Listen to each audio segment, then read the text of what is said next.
Hermanos, hoy vamos a continuar en el estudio del libro del profeta Ezequiel. En esta oportunidad vamos a estar estudiando Ezequiel capítulo 21, versículos 1 al 32.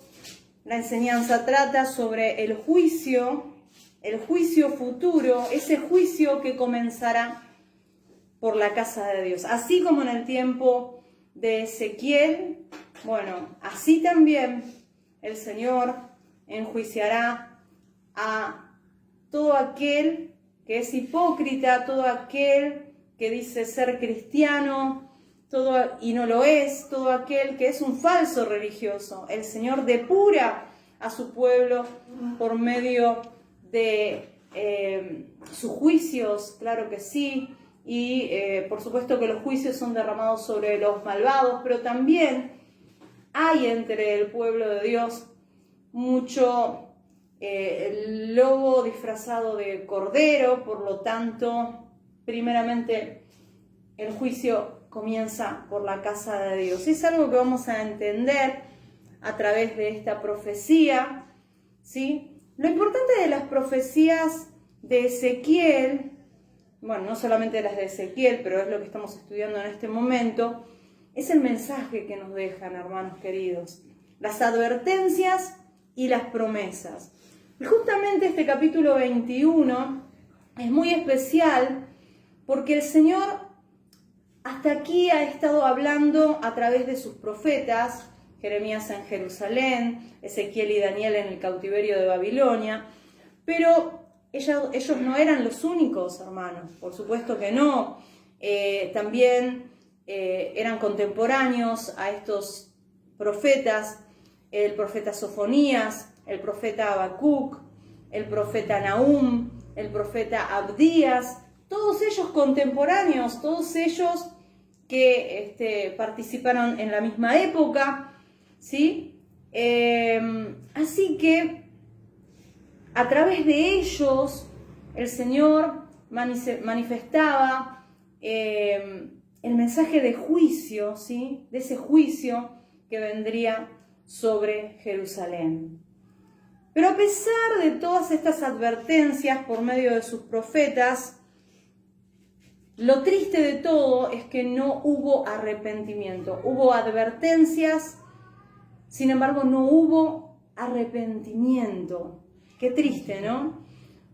Eso es lo que estaba sucediendo allí y en esa época, y eso es lo que continuó sucediendo hasta el día de hoy. La gente escucha el mensaje que los llama al arrepentimiento, pero hacen caso omiso, son indiferentes al mensaje de advertencia llamando al arrepentimiento, y así fue también en la época de Ezequiel. Entonces, mis amados hermanos, todo esto que estaba sucediendo, ¿no? Allí en Jerusalén, ¿no?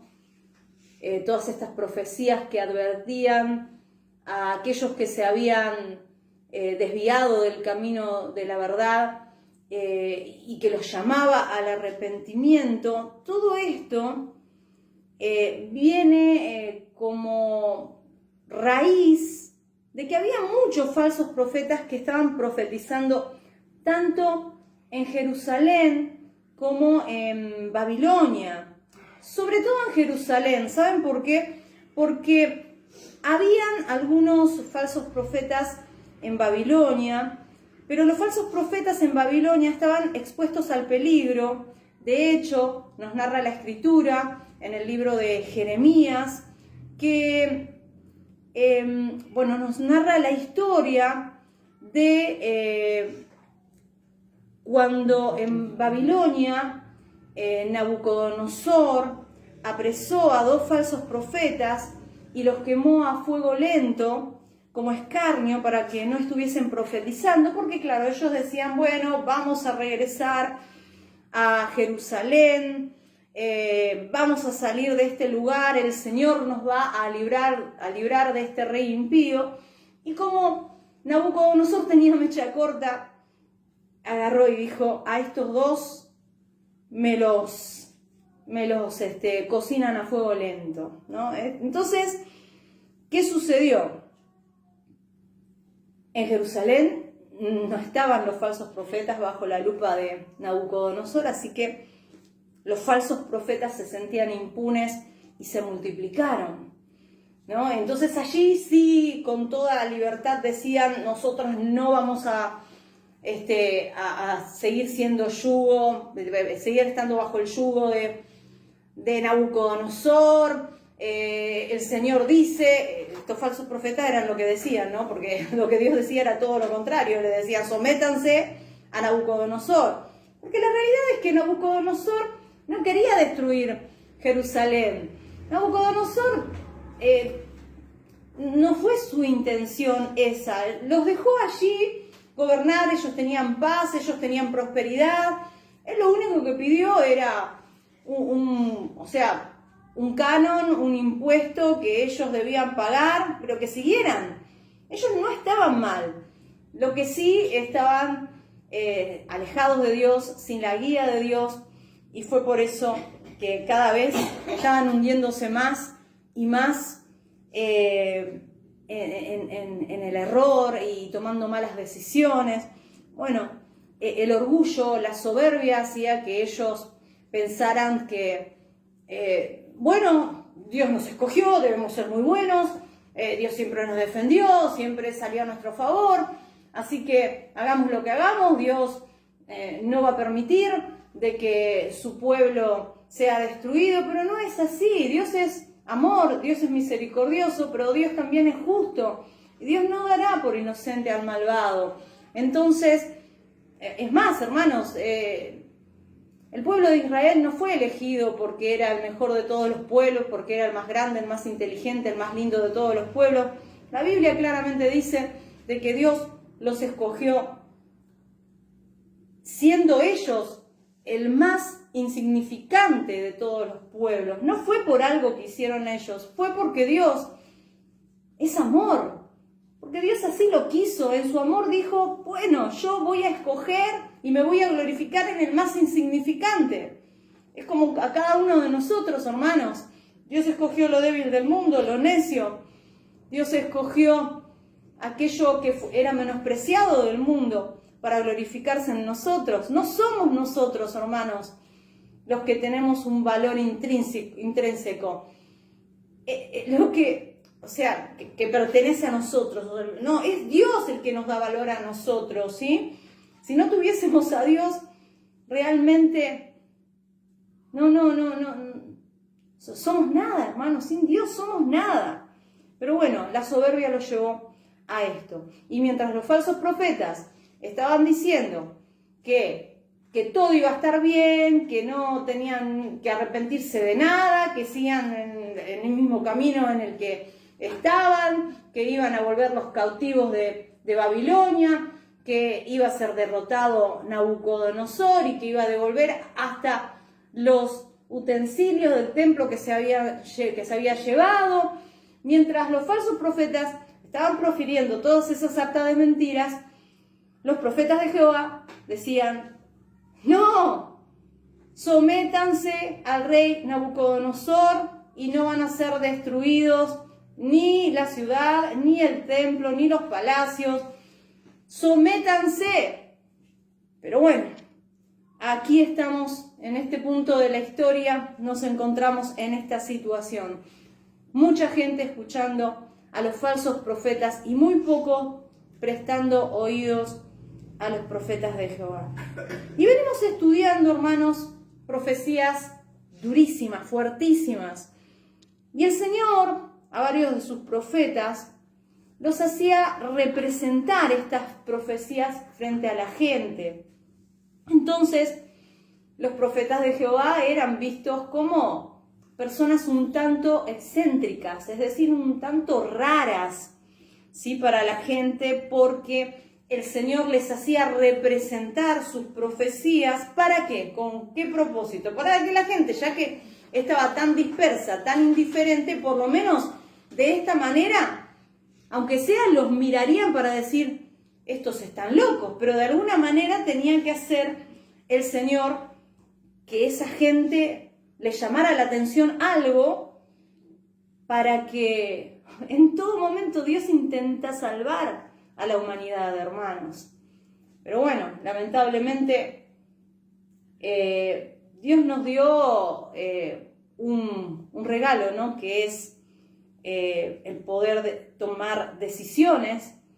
No somos robots, el Señor nos dio esa libertad de poder decidir si le seguimos, si le obedecemos o si no. Y la mayoría de la gente parece que se decide por desobedecerlo, por desoír la voz de Dios. Y bueno, eso lamentablemente lleva a la condenación, ¿no? Entonces, eso es lo que vamos a ver aquí. Ya hemos visto en otras profecías cómo Ezequiel representa, actúa esas profecías y la gente lo nota, o sea, lo empieza a mirar como si estuviese loco, ¿no? Lo mira como, bueno, es más, en la anterior enseñanza, Ezequiel dice, pero esta gente, yo les digo, Señor, lo que tú me dices que les diga, y vienen a consultar. Yo les transmito tu mensaje y ellos dicen, otra vez hablando a manera de parábola. Entonces se sentía mal Ezequiel, pero el Señor nuevamente lo manda a representar la profecía. Y eso es lo que vamos a ver en este capítulo 21. Vamos a ver los dos primeros versículos y después vamos a ir avanzando. Ezequiel capítulo 21, versículos 1 y 2 dice, vino a mí palabra de Jehová diciendo, hijo de hombre, pon tu rostro contra Jerusalén y derrama palabras sobre los santuarios y profetiza contra la tierra de Israel. Bueno, entonces le dice que represente, le dice, pon tu rostro, ¿sí? O sea, mira fijamente en dirección a Jerusalén. Entonces Ezequiel se ponía, no, tenía que representarlo, tenía que obedecer, miraba fijamente así, enojado. Pon tu rostro contra, dice Jerusalén, no a favor o sonriendo como que está todo bien, no, contra. Así que, hermanos, Ezequiel se encuentra en el cautiverio, ¿sí? Allí en Babilonia, y tiene que poner su rostro firme y serio contra Jerusalén. Y en el capítulo anterior, en los versículos 45 y 49, lo habíamos leído muy por encima, explicamos muy poco porque pertenece, los últimos versículos del capítulo anterior, tiene que ver con la profecía que vamos a estudiar hoy del capítulo 21.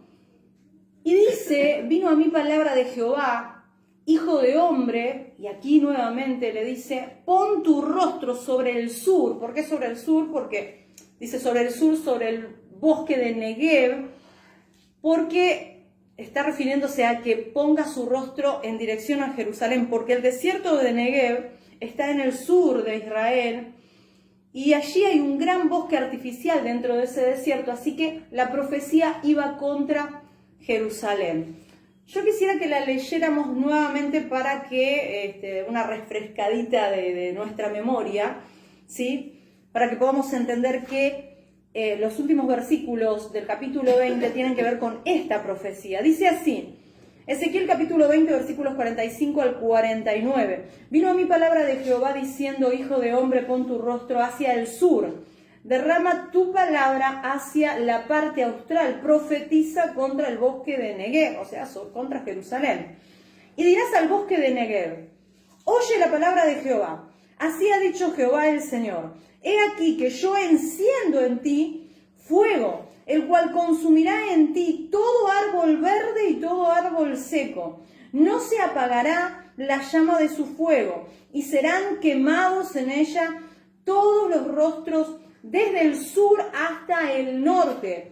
Y verá toda carne que yo Jehová lo encendí, no se apagará. Y dije, Señor Jehová, ellos dicen de mí, no profiere en parábolas. Claro, después de transmitirle las palabras del Señor, él dice, pero Señor, estos vienen a hacerse los que están interesados en escuchar palabra de Dios, y cuando yo les transmito las palabras de Dios, dicen, este empezó de nuevo con sus parábolas, con sus representaciones de nuevo. Entonces, bueno, así hay mucha gente que se muestra como que está interesada en las cosas de Dios, pero en realidad no les interesa absolutamente nada. Son oidores olvidadizos, ¿sí? Cruzaron la puerta y ya se olvidaron todo lo que el Señor les dijo. No tienen respeto a la palabra de Dios. No es cuestión de venir, sentarse, escuchar y después salir y seguir haciendo lo que a uno se le antoja. Por algo están las palabras del Señor, están para que sean obedecidas por aquellos que pertenecemos a su pueblo, o sea, aquellos que nos sometemos al gobierno del Dios Todopoderoso. Es así, hermanos, que esta porción del capítulo 20 tiene que ver con la del capítulo 21, porque nos habla de que el juicio llegaría sobre todo árbol, el verde y el seco. Lo que vamos a ver más adelante, que aquí vuelve a decir lo mismo, pero con otras palabras, porque dice, el juicio será sobre los culpables y sobre los no culpables, sobre los impíos y sobre los justificados. O sea, este juicio cae y no va a ser salvada Jerusalén porque haya un justo ahí. No, yo voy a derramar el juicio sobre Jerusalén. Obviamente que el Señor protege a aquellos que somos fieles, que somos obedientes. Amén. Pero bueno, en todo momento la palabra del Señor nos habla de que en el mundo vamos a sufrir aflicción, pero confiemos porque el Señor ha vencido al mundo. En el libro de Isaías claramente dice de que aunque pases por el fuego no te quemarás, y si por las muchas aguas no te anegarán, o sea, no te ahogarás. ¿Qué nos está diciendo esto? ¿Que el Señor nos va a sacar de la prueba? No, el Señor nos hace pasar por el fuego. Pero tengamos fe, porque no esa prueba, esa dificultad que vamos a atravesar, no será para nuestra destrucción, sino para la gloria de Dios. Es decir, que nosotros no tenemos que pensar que porque somos pueblo de Dios no vamos a pasar tribulación. Es parte del camino del cristiano, amados hermanos. Las pruebas, las luchas, las dificultades son parte del camino del cristiano. La palabra del Señor claramente nos dice que el reino de los cielos se ha hecho fuerte y solamente los violentos lo arrebatan. O sea, la gente que tira para adelante, la gente que se esfuerza, la gente que es valiente, la gente que no se apabulla porque, ¡ay, qué problema! ¿Y ahora qué voy a hacer? Sino que cuando llega el problema, clama al Señor y confía de que a los que aman a Dios, esto es, dice Pablo en el libro de Romanos, esto es, a los que conforme a su propósito son llamados. Porque hay mucha gente, a los que aman a Dios, todas las cosas le ayudan para bien. Esto es, a los que conforme a su propósito son llamados. ¿Qué nos está diciendo la palabra del Señor? Que si nosotros tenemos que atravesar algún momento doloroso o alguna circunstancia que es contraria a nosotros, no tengamos miedo, porque todo va a ser para nuestro bien. Confiemos que cualquier situación, por más difícil que tengamos que atravesar, es para bien nuestro. Tenemos que aprender a confiar en el Señor, mis amados hermanos. Entonces, acabamos de ver aquí que Ezequiel está alcanzando, en los versículos anteriores al capítulo 21, una profecía que se va a desarrollar, ¿sí?, con más detalle en este capítulo, ¿sí?, en el capítulo 21. Así que en el capítulo 21 continúa dirigiendo la advertencia sobre Jerusalén. Por eso es que le dice, hijo de hombre, pon tu rostro sobre Jerusalén, y comienza a profetizar contra ella. Ahora leamos, porque noten la similitud que tiene la profecía con la profecía que en los últimos versículos leímos del capítulo 20. Dice así en Ezequiel capítulo 21, versículos 3 al 5. Dirás a la tierra de Israel, así ha dicho Jehová, he aquí que yo estoy contra ti, y sacaré mi espada de su vaina, y cortaré de ti al justo y al impío. Y por cuanto he de cortar de ti al justo y al impío, por tanto mi espada saldrá de su vaina contra toda carne, desde el sur hasta el norte. Esto lo dijo en el capítulo 20. Desde el sur hasta el norte, y sabrá toda carne que yo, Jehová, saqué mi espada de su vaina y no la envainaré más. Claro, está diciendo, mi juicio vendrá y esto no tiene marcha atrás. Dice, yo ya, ahora vamos a ver más adelante, dice, yo ya probé al pueblo y yo sé que no se va a arrepentir. Y este juicio viene sobre el pueblo, dice, y va a venir también sobre el cetro. Esto quiere decir sobre el rey. ¿Cuál es el rey que en estos momentos está en el trono de Jerusalén? Es Sedequías, un rey impío. Bueno, sobre él también vendrá el juicio, dice, ¿no? Entonces, hermanos queridos, el Señor dice que va a sacar su espada y va a consumir tanto a inocentes como a culpables. Y por ahí anda una falsa enseñanza de que Dios, mientras la iglesia esté en la tierra, no va a enviar juicios. No sé de dónde sacaron eso. Dicen que Dios no va a castigar al mundo.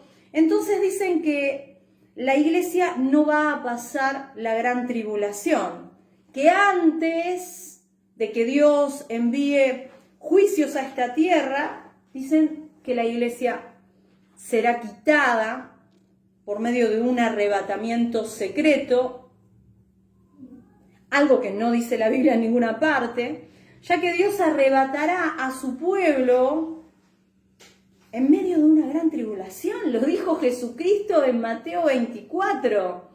Entonces después dice Jesús que entonces se verá al Hijo del Hombre en las nubes viniendo con sus ángeles, y Él les enviará a que recojan a sus escogidos de los 4 ángulos de la tierra, y habla de que todo ojo lo verá. Apocalipsis dice lo mismo. Entonces, mis amados hermanos,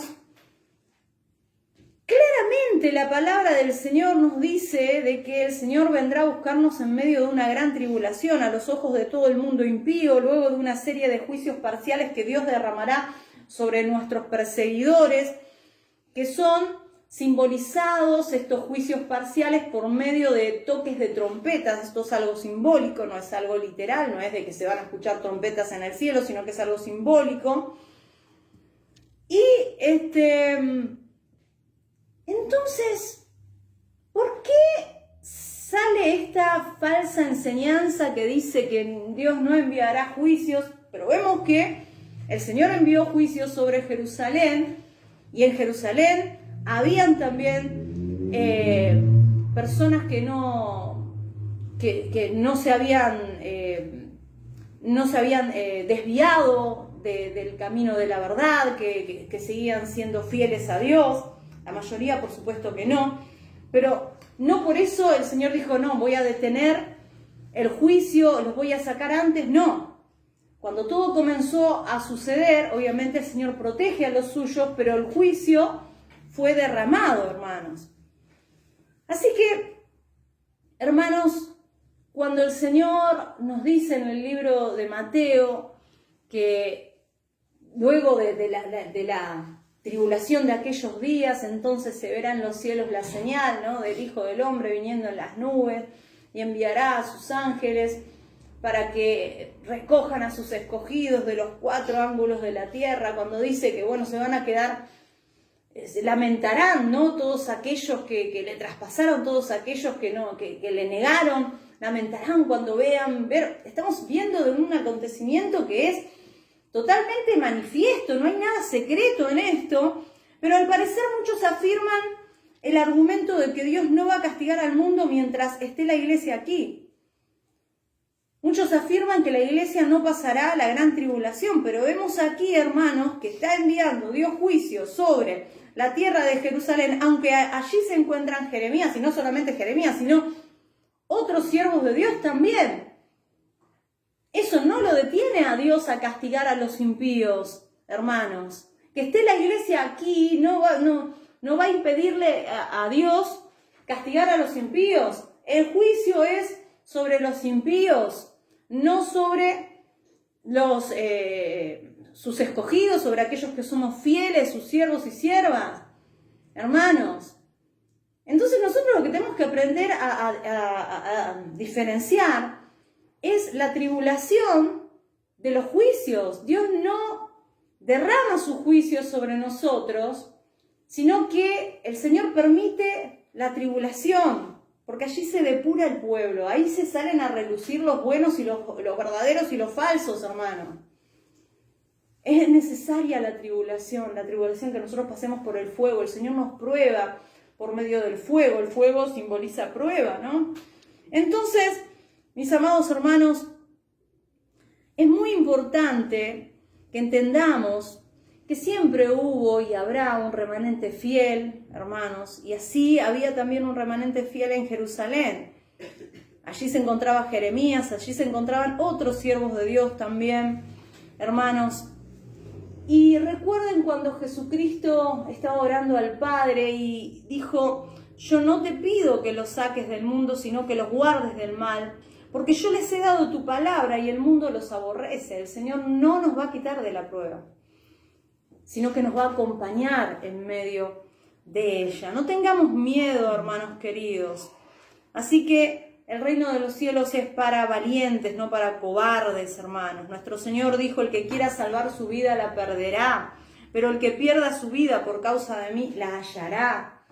Entonces por ahí hay algunos que se burlan y dicen: no va a pasar la iglesia la gran tribulación. Bueno, quieren quedarse acá en la gran tribulación, salúdenmelo al anticristo, y se burlan porque realmente ignoran, hermanos, porque están sacando de contexto versículos y se están aferrando a una doctrina inventada. No es una doctrina, hermanos, que esté en contexto con toda la Biblia, con todo lo que el Señor nos ha enseñado. Entonces, qué importante es que, para que no caigamos en engaño, que estudiemos la palabra de Dios en profundidad y que no nos dejemos guiar por falsas enseñanzas, hermanos, por no tener un estudio profundo, ¿sí? Por no estudiar en profundidad la palabra de Dios, sino dejarnos guiar porque, bueno, yo confío porque este es un siervo de Dios, porque aquel. Hermanos, todos somos seres humanos y podemos llegar a equivocarnos. Por eso Pablo alabó a los hermanos de la iglesia de Berea, porque ellos corroboraban que todas las cosas, las enseñanzas que él estaba alcanzando iban de acuerdo a lo que decía la palabra de Dios, ¿no? Ellos indagaban, ellos estudiaban y decían: no, aquí nuestro hermano Pablo está diciendo exactamente lo que dice la palabra de Dios. Amén. Así que, hermanos, tenemos que confiar en el Señor y tenemos que perseverar a pesar de las luchas y las tribulaciones. Y bueno, aquí la palabra del Señor, esta profecía, dice, ¿no?, Dios, que va a traer juicio contra Jerusalén, es decir, contra Judá, la espada de Babilonia, y dice que voy a cortar, así dice el Señor, voy a cortar al inocente como al culpable. Y esta matanza, mis amados hermanos, fue una matanza terrible. De hecho, el Señor dice, refiriéndose al ejército babilonio, que eran expertos en destruir. Y vamos a ver que el Señor también tiene un juicio contra Babilonia, porque Dios no dará por inocente al malvado.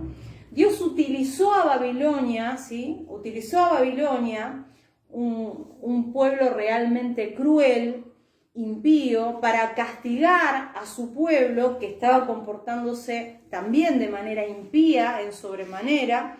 Pero también, aquí en esta misma profecía, dice que también ellos van a ser castigados, ¿sí?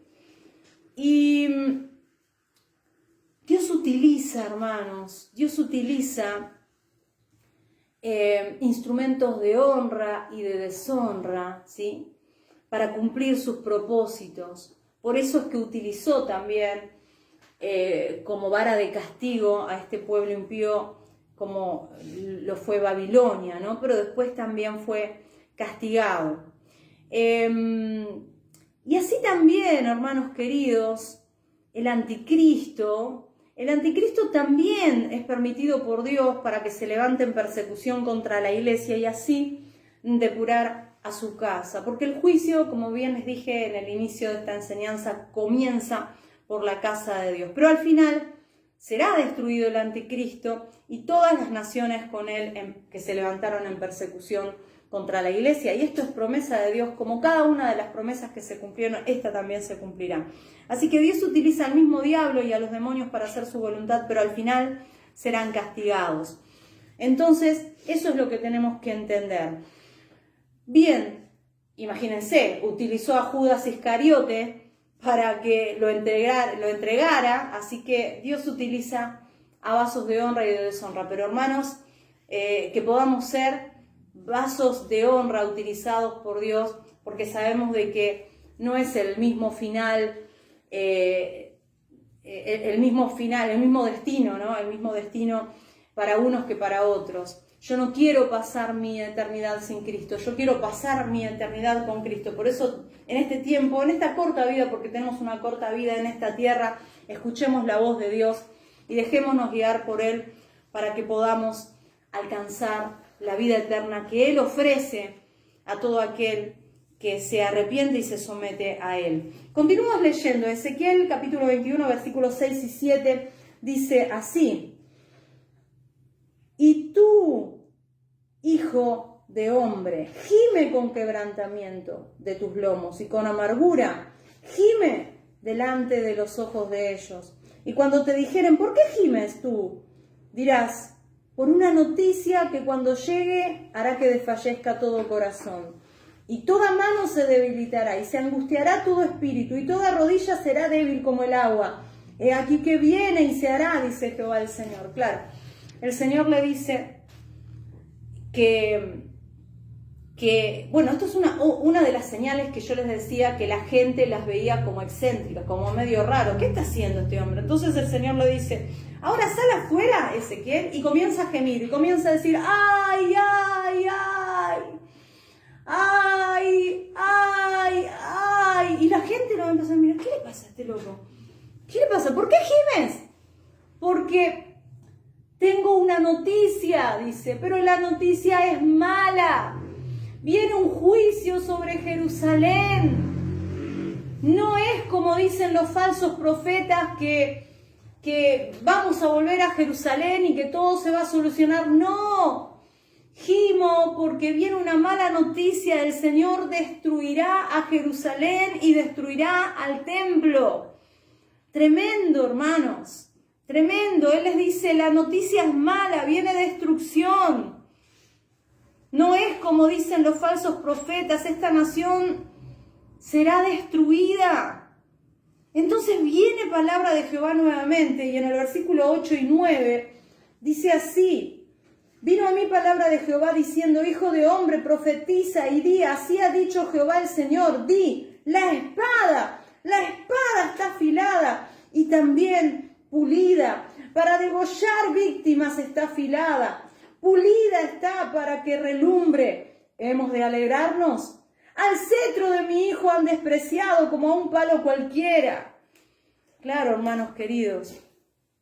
Noten qué explícito es Ezequiel en cuanto a lo que va a traer el Señor.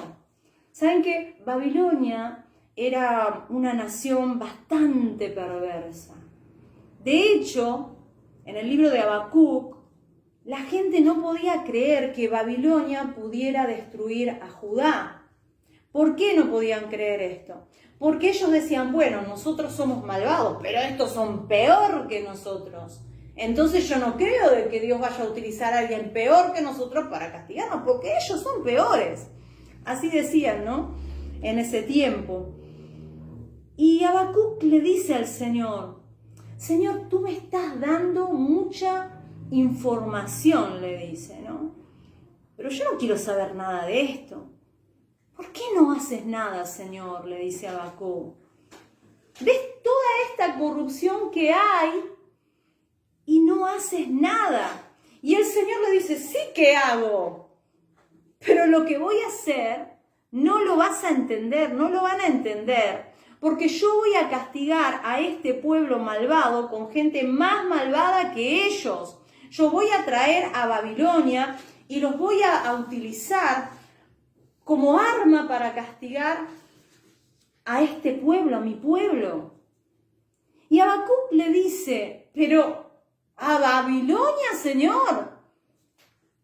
Nosotros estamos mal, le dice, pero estos hombres son más malvados que nosotros. Y el Señor le dice, bueno, yo te dije que no me lo ibas a creer, pero esto es lo que va a pasar, y fue lo que pasó, hermanos.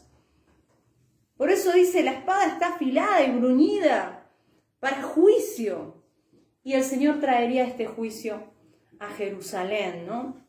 Entonces dice, está preparada la espada para degollar, dice. Ha sido afilada para que destelle. Dice, nos regocijaremos. Al cetro de mi hijo desprecian como si fuera cualquier vara. Se está refiriendo al rey Nabucodonosor. Porque como habíamos visto, hermanos, el último rey que fue bueno, que fue un rey que era temeroso de Dios, fue Josías. Pero de allí en adelante todos fueron reyes impíos, reyes malvados. Entonces, todos los reyes que vinieron después de Josías se rebelaron contra Nabucodonosor, y Nabucodonosor había sido puesto por Dios. Dice la palabra del Señor en el libro de Romanos que Dios pone y quita a los gobernantes. Dios lo había puesto allí, y Dios les dijo a cada uno de los reyes que iban llegando al trono, por medio de sus profetas, les dijo, ustedes sométanse al rey de Babilonia y no los voy a destruir. Sin embargo, ninguno obedeció. Por eso dice, al cetro de mi hijo desprecian. ¿Por qué dice al cetro de mi hijo? Acuérdense que si bien era muy perverso Nabucodonosor terminó convirtiéndose al Señor. Luego de una enfermedad mental que fue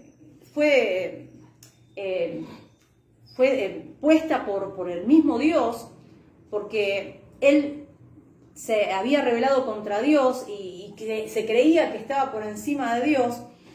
Y bueno, entonces Dios le mandó esa enfermedad mental. Por 7 años estuvo comportándose como un animal, comiendo pasto como un animal salvaje, hasta que en un momento dado alzó su mirada al cielo y reconoció que el que gobernaba sobre todo será el Dios de los cielos.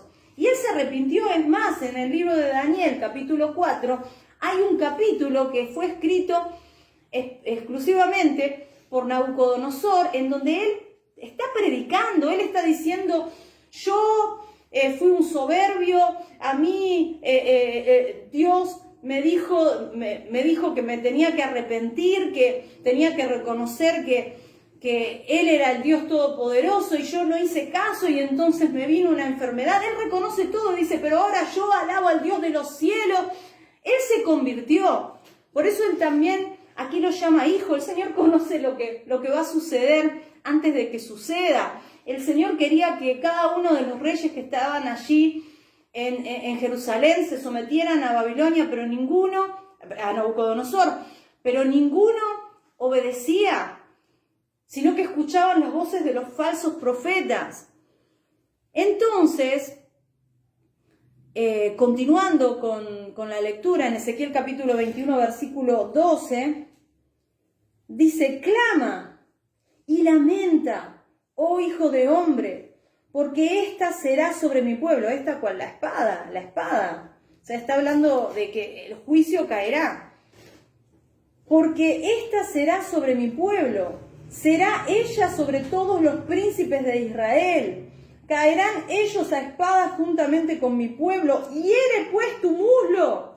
Es lo que yo les estaba diciendo. Esta profecía Ezequiel la tenía que interpretar, porque le dice, sal afuera y gime. ¡Ay, ay, ay! Ahora golpea tu muslo y hiérelo. Y lo golpeaba. y lo golpeaba hasta que lo hería. Y la gente decía, ¿pero qué está haciendo este hombre? De esta manera lograba captar la atención de la gente. Entonces, ahí era cuando la gente preguntaba, ¿pero por qué te estás lastimando? Porque viene juicio. Entiéndanlo, despierten. De alguna manera Dios estaba tratando de captar la atención, pero lo tomaban como que fuese un loco. No había manera de que esta gente prestara atención. Cuando uno no quiere escuchar, no hay peor ciego que el que no quiere ver. No hay peor sordo que el que no quiere oír. Si uno no quiere oír, si uno no quiere ver, no va a ver y no va a oír. Si alguien no quiere obedecer a Dios, no lo va a obedecer, pero va a ser totalmente responsable de su propia condenación, porque Dios no deja de hablar, Dios no deja de advertir, Dios quiere la salvación de las almas. Entonces esta es otra señal, hermanos queridos, esta es otra señal, golpear el muslo, aparte de gemir, ¿no? Son señales de dolor, de mucho dolor. Ezequiel tenía que golpearse el muslo para que la gente preguntara por qué se estaba golpeando, ¿no? Y nuevamente es por la misma situación, porque la noticia era una mala noticia y que no había vuelta atrás. Ezequiel 21:13 dice, porque está probado. ¿Y qué si la espada desprecia aún al cetro? Él no será más, dice Jehová el Señor.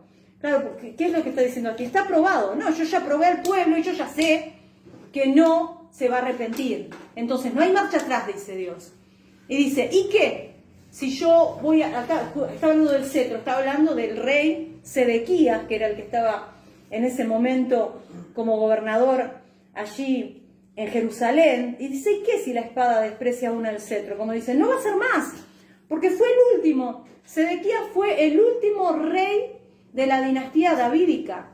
No hubo más rey después de Sedequías. Por eso dice, no será más. ¿Hasta qué? Hasta que llegó Jesucristo, de la línea, ¿sí?, sanguínea de David, ¿sí? Que, bueno, él vino e instauró el reino. Este reino que jamás será destruido y que será eterno y que será consumado en la segunda venida de Cristo. Entonces es claro, dijo, no habrá más. Dice, no será más. Dice, ¿y qué si la espada desprecia aún el cetro? Él no será más, dice Jehová. Eso fue lo último. Ya no existió ningún otro rey hasta que vino Cristo Jesús en su primera venida. Amén. El Rey de Reyes y Señor de Señores.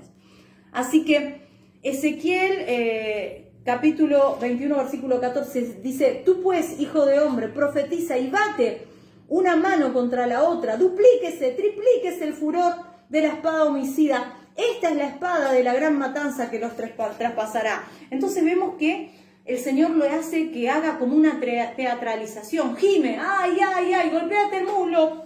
Se golpea el muslo. Bate palmas, bate palmas.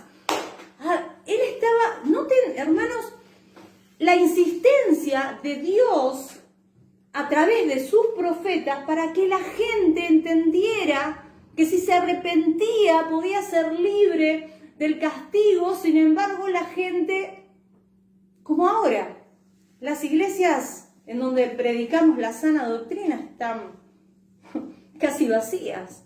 4, 5, 6, 20.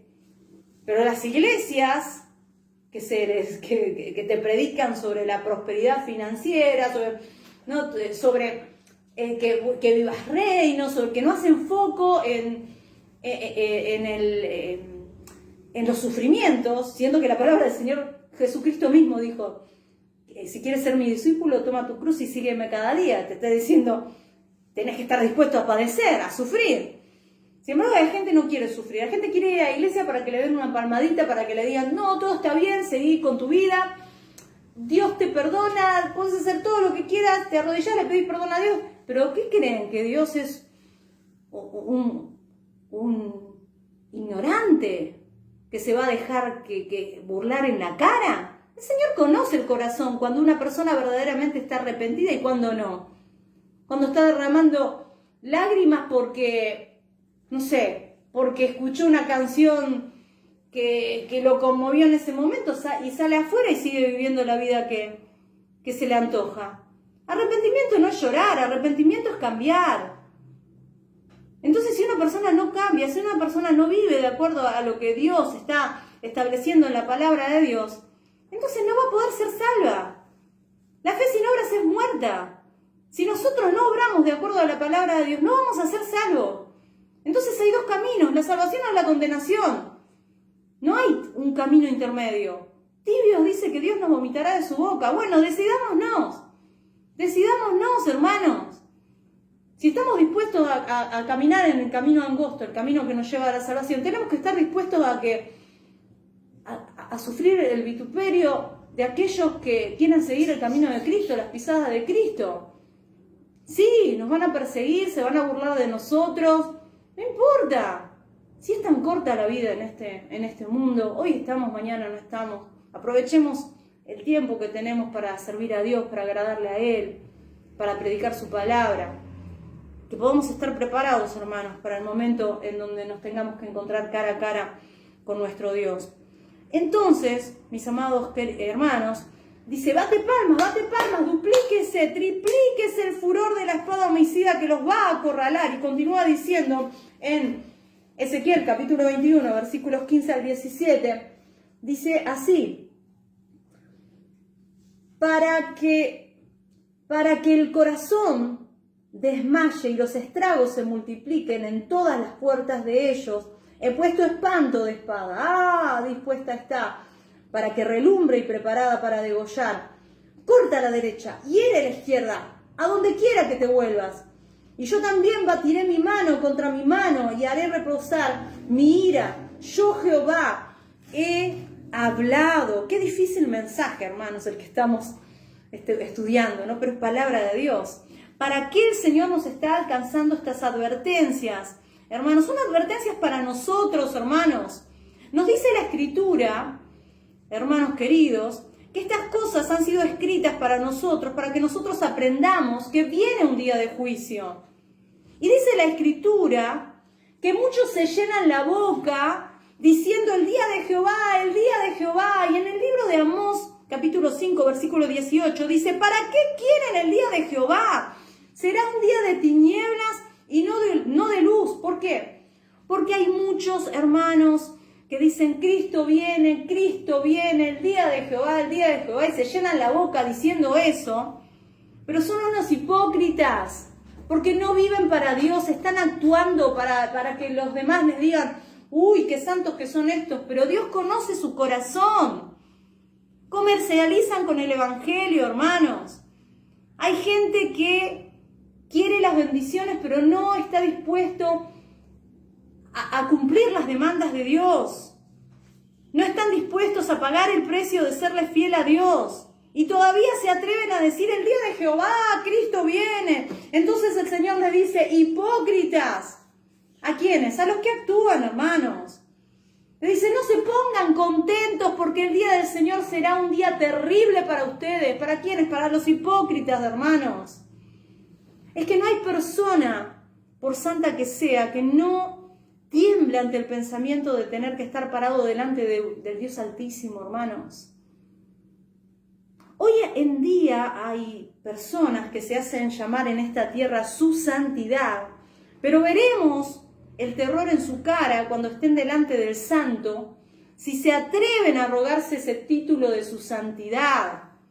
Es por ello, hermanos, que debemos ser humildes y humillarnos delante de la poderosa mano de Dios y prestar atención a estos juicios que fueron derramados sobre un pueblo rebelde, para que nosotros no copiemos esas actitudes, esas formas que estas personas actuaron, de la manera en que actuaron estas personas, hermanos, que esto nos sirva de ejemplo para que no cometamos los mismos errores. Hermanos, dice la palabra del Señor en 1 Pedro 1:17, si invocas por Padre a aquel que sin acepción de personas juzgará a los vivos y a los muertos, vive con temor y temblor todos los días de tu vida.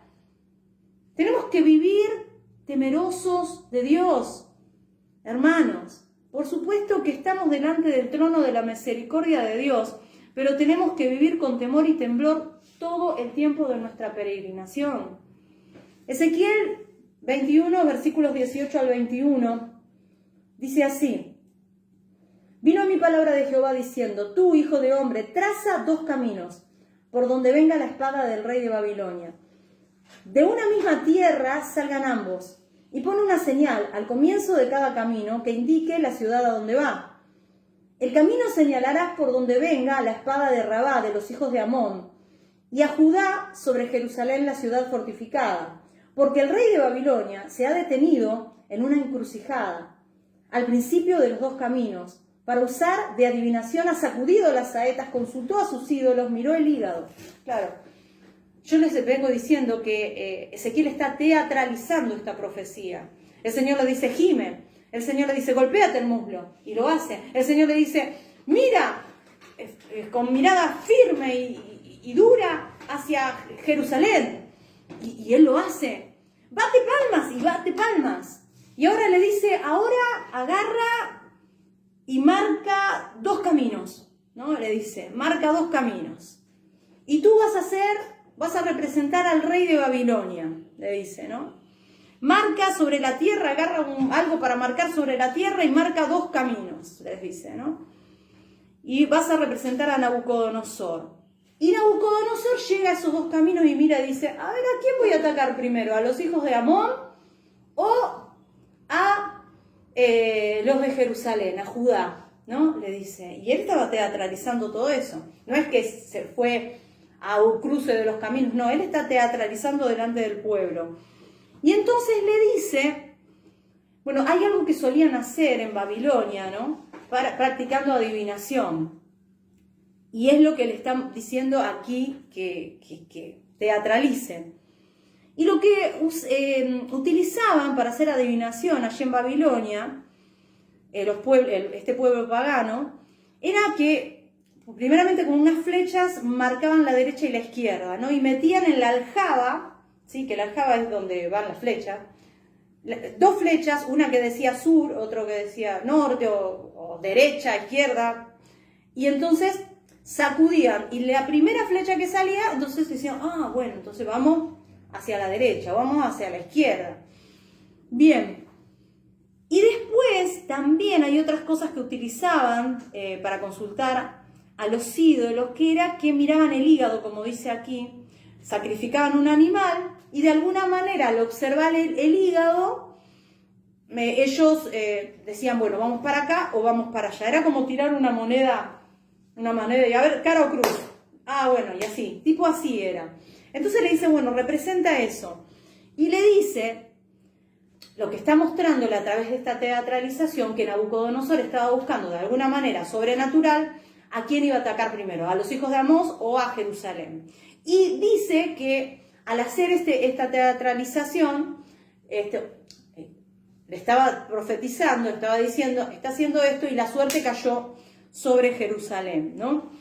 Así que hace toda esta teatralización Ezequiel, y en el versículo 22 y 23 dice, la adivinación señaló a su mano derecha sobre Jerusalén para dar la orden de ataque, para dar comienzo a la matanza, para levantar la voz en grito de guerra, para poner ariete contra las puertas, para levantar vallados y edificar torres de sitio. Mas para ellos esto será como adivinación mentirosa, ya que les ha hecho solemnes juramentos, pero él trae a la memoria la maldad de ellos para apresarlo. Claro, dice que al escuchar esto, el pueblo de Jerusalén, que dice, cayó la suerte sobre Jerusalén, va a atacar Jerusalén Nabucodonosor. Dice, no, esta es una adivinación mentirosa.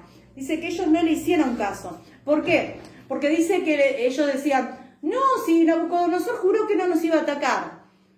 Claro, pero hicieron un juramento, hicieron un pacto con Sedequías, que si él le era leal, él no los iba a atacar, no los iba a destruir. Y Sedequías juró por Dios, por Jehová, que le iba a ser leal. Entonces, al no haberle sido leal, Nabucodonosor, por supuesto, dijo, bueno, se anula el pacto y los voy a atacar. Ahora ellos se fijaban y decían, no nos va a atacar porque hay un pacto, que si ellos lo habían quebrantado. Así que, por más que ellos no le creyeran, esto es lo que iba a suceder. Entonces, mis queridos hermanos, el versículo 24 dice: por tanto así ha dicho Jehová el Señor, por cuanto habéis hecho traer a la memoria vuestras maldades, manifestando vuestras traiciones y descubriendo vuestros pecados en todas vuestras obras, por cuanto habéis venido en memoria, seréis entregados en su mano. Le estaba diciendo, listo, yo los entrego en manos de Nabucodonosor. Ustedes son un pueblo rebelde, esto no va a haber marcha atrás, no importa si hay gente inocente, yo voy a enviar los juicios. Y el Señor, bueno, obviamente libra a los suyos, ¿no? En medio de cualquier dificultad, pero el juicio iba a caer. Y miren lo que les dice respecto a Sedequías. Miren la profecía respecto al rey Sedequías, que es el rey de Jerusalén, de Judá. Dice: tú, profano e impío príncipe de Israel, cuyo día ha llegado ya, el tiempo de la consumación de la maldad. Así ha dicho Jehová el Señor: depón la tiara, quita la corona, esto no será más, sea exaltado lo bajo y humillado lo alto. Claro, estoy diciendo, se acabó, no vas a reinar más, se acabaron los reyes en Jerusalén, punto. Se acabaron hasta que venga el verdadero rey de reyes y señor de señores, porque miren lo que dice en el 27. Después de decirle que la tiara es la corona, quita la corona, dice: así ha dicho Jehová el Señor, depón la tiara, quita la corona, esto no será más así, sea exaltado lo bajo y humillado lo alto, arruina lo reduciré, y esto no será más hasta que venga aquel cuyo es el derecho y que yo se lo entregaré. Claro, el Señor dijo: no habrá más reyes en Jerusalén, se acabaron, no hay más reyes, se acaba aquí la dinastía davídica. ¿Hasta cuándo? Hasta que venga Cristo. Cristo vino en su primera venida, Él inauguró el reino de los cielos. Dios, nuestro Señor Jesucristo, está reinando en este momento, ¿sí? Obviamente que hay otros reinos, por eso en la segunda venida va a consumar su reino y todos los demás reinos van a ser destruidos y va a quedar un solo reino y todos adoraremos a Jehová. No será necesario predicarle al vecino porque todos vamos a conocer a Jehová. Así que tremendo, mis queridos hermanos. Y ahora viene el juicio. Noten ustedes, se está hablando del juicio sobre Jerusalén, pero ahora viene el juicio sobre los amonitas. ¿Por qué? Porque resulta, queridos hermanos, que los amonitas, cuando vieron que los babilonios entran a Jerusalén y comienzan a destruir todo, ellos entraron y comenzaron a saquear también a Jerusalén, ¿no? Y después viene el juicio contra los de Babilonia. ¿Por qué? Porque si bien Dios utilizó a pueblos impíos para castigar a su pueblo, que estaba obrando impíamente, ellos no van a dejar de ser castigados. Dios no dará por inocente al malvado. Todos a su debido tiempo, los que cometen maldad, van a ser castigados. Miren lo que dice en el versículo 28. Y tú, hijo de hombre, profetiza y di: así ha dicho Jehová el Señor acerca de los hijos de Amón y de su oprobio. Dirás pues: la espada está desenvainada para degollar, para consumir está pulida con resplandor. Te profetizan vanidad, te adivinan mentira, para que la emplees sobre los cuellos de los malos sentenciados a muerte, cuyo día vino en el tiempo de la consumación de la maldad. Entonces dice, ahora viene el juicio sobre los de Amón. ¿Por qué? Porque, como yo les conté, llega Nabucodonosor, conquista Jerusalén y los amonitas también llegaron y allí empezaron a saquear y a robar. Así que dice, ahora el castigo viene sobre ellos también. Y ahora más adelante, para finalizar, nos habla de que también van a ser castigados Babilonia, ¿no? Del versículo 30 al 32. Dice, ¿la volveré a su vaina? La espada, ¿no? Porque dice, acá no se termina con los de Amón. No voy a volver la espada a la vaina. Voy a castigar también a Babilonia. ¿La volveré a su vaina? Dice, en el lugar donde te criaste, en la tierra donde has vivido te juzgaré.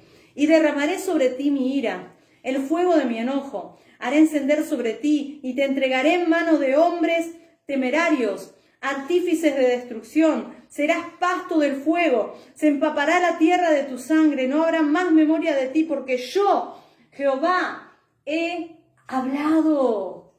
Está hablando respecto a Babilonia, que también sería enjuiciada por su maldad, que caería bajo la mano de otro imperio que se levantaría, y estos fueron los medo-persas, hermanos, que vinieron a conquistar después a Babilonia. ¿Por qué? Porque los babilonios creyeron, bueno, somos nosotros los fuertes. Nuestros dioses nos ayudaron. Entonces el Señor castigó la soberbia de estos impíos, ¿sí? Pero no lo hizo en la época de Nabucodonosor, hermanos.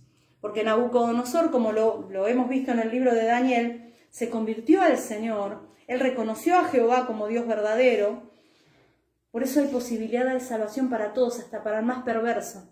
El Señor te está llamando y puedes recibir la salvación y el perdón de los pecados, pero tienes que arrepentirte. Y arrepentirse es cambiar, hermano. No puedes seguir viviendo de la manera en que vives, a tu manera, sino a la manera de Dios. Y la manera de Dios está aquí plasmada en las Sagradas Escrituras. Así que ustedes noten, mis amados hermanos, que Él se arrepintió, ¿sí? Se arrepintió y reconoció a Dios como el Dios verdadero. Pero ¿quién se rebeló? Su nieto. Su nieto se rebeló contra el Señor y así fue como vinieron los medo-persas y terminaron con Babilonia. Y por medio de esta enseñanza vemos que el Señor bendice a aquel que se purifica delante de Él, pero castiga al malvado, al que no se arrepiente. Y cierro con esto, ¿no? El Señor dice, yo soy Dios fuerte, misericordioso y piadoso, que perdono la iniquidad, la maldad y el pecado, pero de ninguna manera tendré por inocente al malvado. Yo les comento, queridos hermanos, hoy vemos que hay mucha gente que tal vez nos está haciendo daño y parecería como que no sucede nada, como que Dios no castiga. Pero que te quede claro que Dios no dará por inocente al malvado. Todo el tiempo que le da a esa persona malvada de vida y sin castigo, lo confunden como que Dios es indiferente a la maldad o al pecado de las personas, lo confunden. Pero no confundas la longanimidad de Dios, la paciencia de Dios, porque la paciencia de Dios, el tiempo de vida que Dios te está dando, el tiempo en donde no te está castigando, te lo está dando para que te arrepientas. Y si no te arrepientes, lo único que vas a acumular sobre tu cabeza es ira para el día del gran juicio del Dios Todopoderoso. No te equivoques. Que el Señor te bendiga.